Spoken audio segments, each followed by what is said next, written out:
I've been instructed by the speaker not to say anything about him. I think it's because his record is so bad, he don't want you to know about his record. But I will say this, I will call your attention to the material in the program and just say that our speaker is a true friend. I met him in 1991 during my tenure as president of Wilde College in Marshall, Texas. And if you know anything about the United Methodist Church, all of the 12 historically black colleges were assigned annual conferences in the Midwest and the North of cultivation in the 1930s during the Depression to keep our doors open. And Russ is assigned to Iowa, Minnesota, North and South Dakota, Oregon, Idaho, Memphis, and Mississippi. And Wilde was assigned to the 3 conferences in the state of Illinois, and Wisconsin, and New Jersey, southern New Jersey. And one of my trustees was a member of a certain church in a certain city, was a strong supporter of Wilde, and this new president in 1991 did not understand why we were receiving more money from the local church than he was receiving. But he finally learned the situation and joined the support team. But I've known him, as I said, since 1991. He assumed the presidency of North Central College. And if you look at the program, you'll note that North Central College made great strides under his leadership. 10-fold endowment increase, the largest individual and corporate and foundation donations in the history of the college received during this time, and the completion of 17, I think, new buildings on the campus.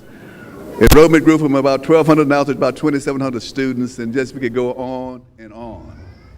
But what's most important about Harold is his true friendship.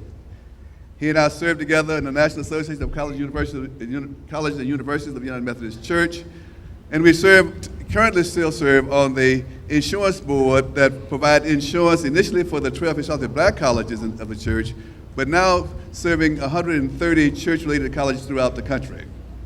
He's been a good aid to Russ in several issues we've had to deal with the insurance company, with his background as an insurance commissioner for the state of Wisconsin, with his political background working for 2 governors, with his educational background working as a vice chancellor, assistant vice chancellor of a system. He's been a go-to person for many of us.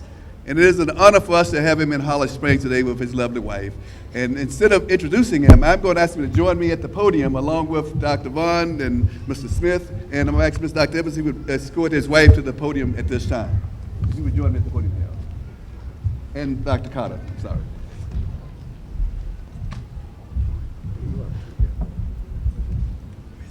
You're doing this before I speak?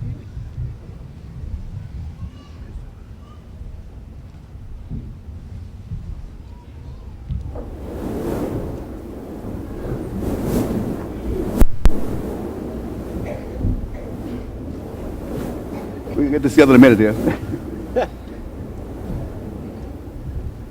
Dr. Hal, is that right, Hal? Yeah. Wilde. By the authority so vested in me as president of Russ College, with the approval of the faculty, staff, honorary degree committee, endorsed by the board of trustees, it gives me great pleasure to confer upon you the honorary doctorate of humanities degree for all of your support of Russ College and higher education in the United Methodist Church, with all the rights, privileges, and expectations appertaining thereto. At this time, I'm going to ask the chair of our board, Dr. Carter, to hood the new Russ graduate of the class of 2017.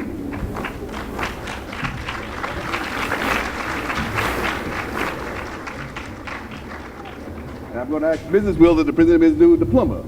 You do that. And we'll all stand together for a picture.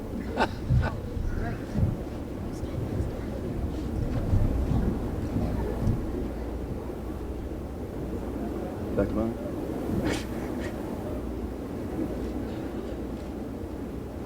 Thank you.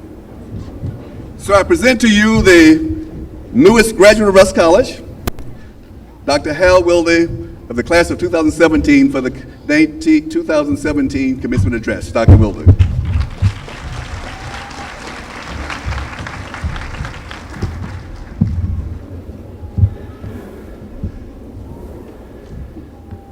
President Beckley, trustees, faculty, staff, parents, grandparents, friends and families, and distinguished fellow members of the great Russ College class of 2017.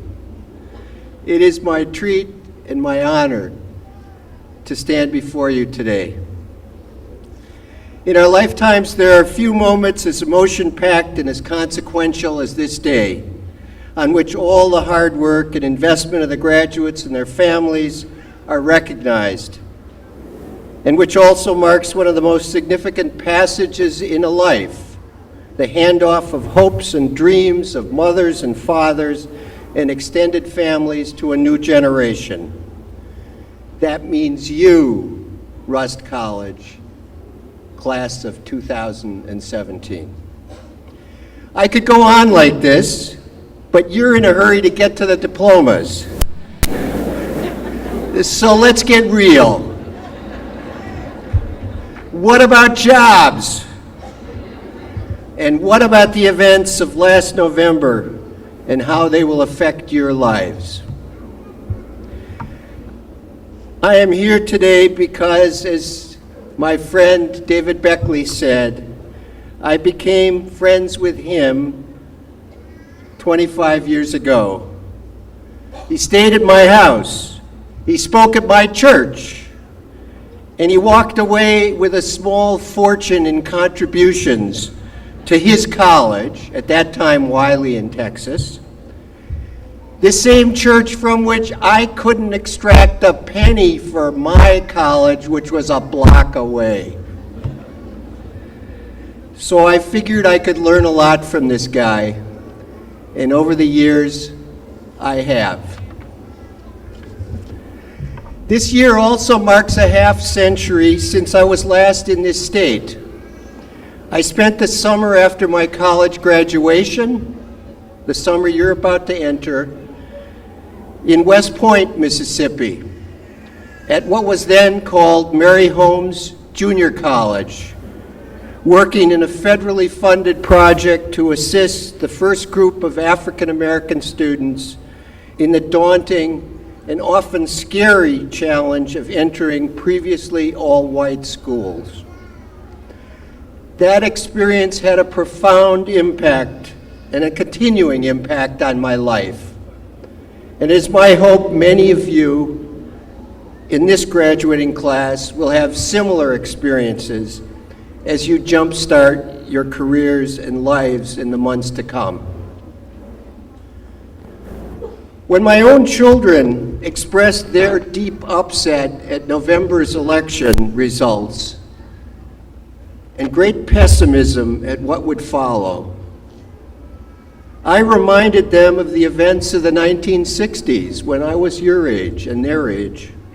Birmingham, Selma, Philadelphia, Mississippi, the assassinations and the riots, but also the Civil Rights Act of 1964 and the Voting Rights Act of 1965. And I reminded them, like President Obama and Reverend Martin Luther King Jr., that I believe that the arc of the moral universe points towards justice. 2 steps forward, 1 step back, 2 steps forward again. You're naive, they said. My kids, they said, you're naive, Dad. You're naive. But I said, I had the benefit of being in Mississippi 50 years ago, and I have the benefit of having taught in the first course on African American history ever in the first 130 years of Harvard University. Change does happen. 50 years ago, none of you probably could have voted in this state. Change does happen. I firmly believe the arc of the moral universe points towards justice, but we've got to help it along. It's time for 2 steps forward again. The challenge for your class and your generation. We have a conservative newspaper columnist in Chicago who's never tired of referring to President Barack Obama as a pusher for the drug of hopium. Consider me addicted. Here is what then candidate Obama said on a cold night in Iowa 9 years ago. Hope is not blind optimism. It is not ignoring the enormity of the task ahead or the roadblocks that stand in our path. It's not sitting on the sidelines or shrinking from a fight. Hope is that thing inside us that insists, despite all evidence to the contrary, that something better awaits us if we have the courage to reach for it and to work for it. Hope is the belief that destiny will not be written for us, but by us, by all those men and women who are not content to settle for the world as it is, who have the courage to remake the world as it should be. The book Beautiful Souls by an author named I.L. Press tells the story of Paul Gruninger, a lieutenant in the police department of the Swiss canton of St. Gallen, who was convicted and sent to jail by Swiss authorities for violating the law at the outset of World War II after he illegally admitted hundreds of Jewish refugees into Switzerland who faced certain death in Nazi Germany. What I found most powerful in that story were two things that the author believed best explained Gruninger's heroic civil disobedience. His tolerance. People were people. People in need were people in need, not defined by their religion or nationality or ethnicity. The kind of tolerance all of us were supposed to learn in Sunday school. And the naive, simple faith Gruninger had that his nation, Switzerland, stood for something special, democratic ideals of justice and fairness and the kind of hospitality he was willing to extend to Jewish refugees regardless of the law. Along with President Barack Obama, who was sometimes criticized from the left for the naivete of his faith in the perfection of our union, and mindful, like him, of the harsh contradictions of our history, from the original sin of slavery to Jim Crow to Japanese internment, the list gets long. But deep down, I have never lost the belief that the better nature of our nation would succeed in the end, that our institutions would allow good eventually to triumph over evil, a belief at times hard to sustain in today's political climate, but which, taking the long view, the civil rights, women's rights, gay rights revolutions of my lifetime have powerfully reinforced. Hope, tolerance, and civic faith, fundamental tools for navigating a difficult moment in our nation's history. But let's get real. What about jobs? Every time my wife was pregnant with one of our 3 children, I was out of a job. My dad died when I was in high school. There was no safety net. As the clock ticked toward midnight, I was saved by friends and mentors who had more faith in me than I had in myself, and by the toolkit I had gained at a small college very similar to Rust. In my Mississippi summer, I heard a story from Fannie Lou Hamer, the great civil rights pioneer in this state, who spoke at our project about then Senator Hubert Humphrey, long an outspoken advocate for civil rights, soon to be President Lyndon Johnson's vice president, who had been sent by the president to get the Freedom Democrats, which included her, to not make a ruckus at the 1964 Democratic Convention. He told her that if they didn't compromise, Lyndon Johnson wouldn't have him as vice president and would choose a far more conservative running mate. "Don't worry, Mr. Humphrey," Fannie Lou Hamer said. "I've been out of work many times, and the Lord has provided. If you're not the vice president, the Lord will provide. As you navigate, I've repeated that story to myself many, many times over the years. The Lord will provide. Tolerance, faith in God and America at its best, hope and hard work, utilizing what you learned at Rust. These are the foundation of successful lives and careers and a nation worthy of its highest ideals. As you navigate those lives and act to move America out of this harsh time, 2 steps forward, here are 2 quick final thoughts. On the wall in my office, all my years as a college president, was a picture of Dorothy Day, the founder of the Catholic Worker Movement and a lifelong activist for nonviolence and social justice.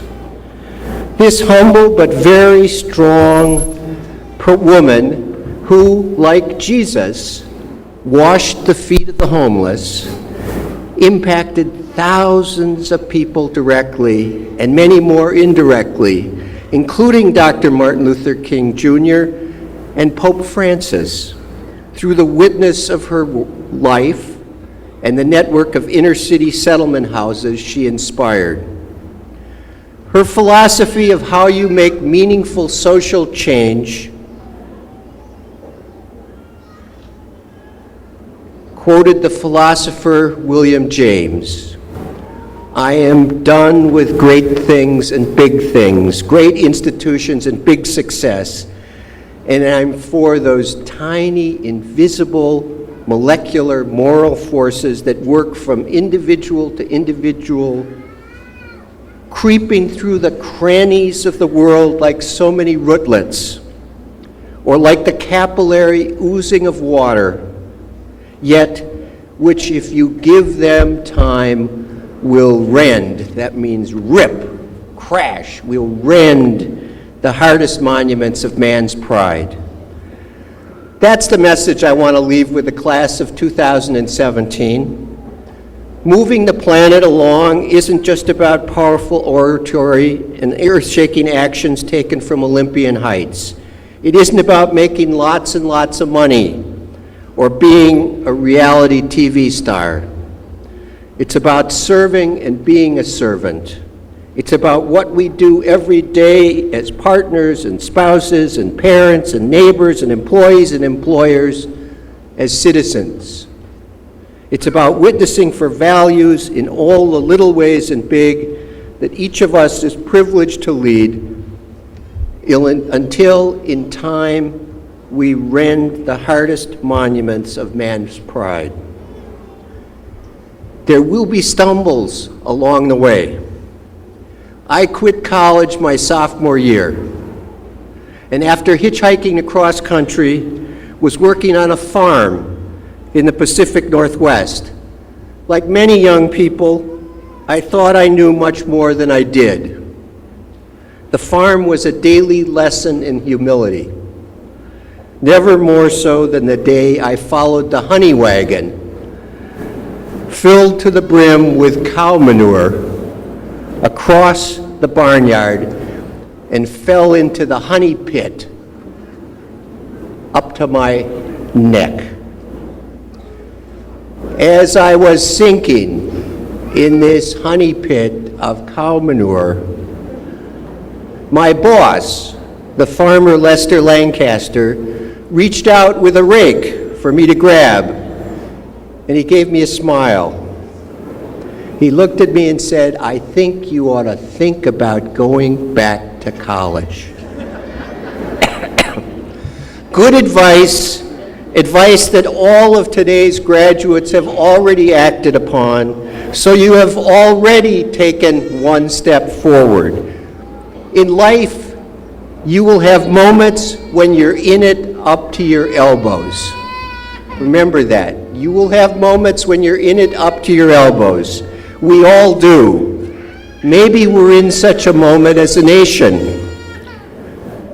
But thanks to your Rust College education, your faith, and commitment to each other in achieving the unfulfilled promise of our nation.